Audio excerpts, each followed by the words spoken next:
God has ordained evil, because I said he has, how is he not the author of evil?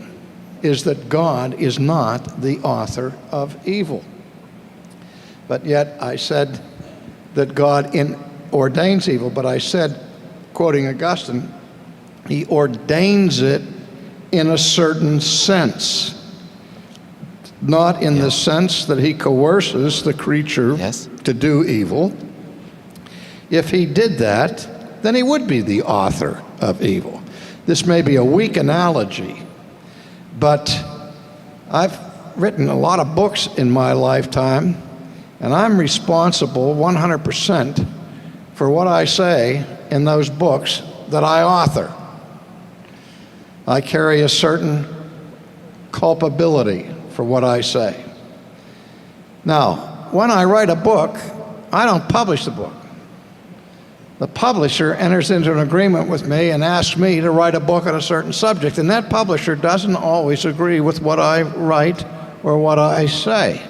But the certain says, humanly speaking, the publisher has ordained that this task be carried out, themselves being immediately culpable for what I do or say.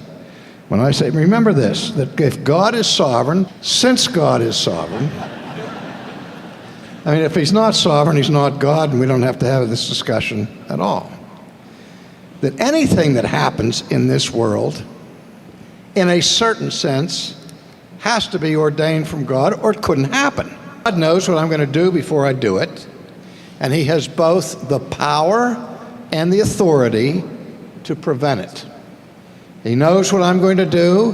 Before I do it, he can vaporize me. If he doesn't vaporize me, if he removes the restraints and allows me, not in the sense of sanctioning it, but he lets me do it, does that make him evil?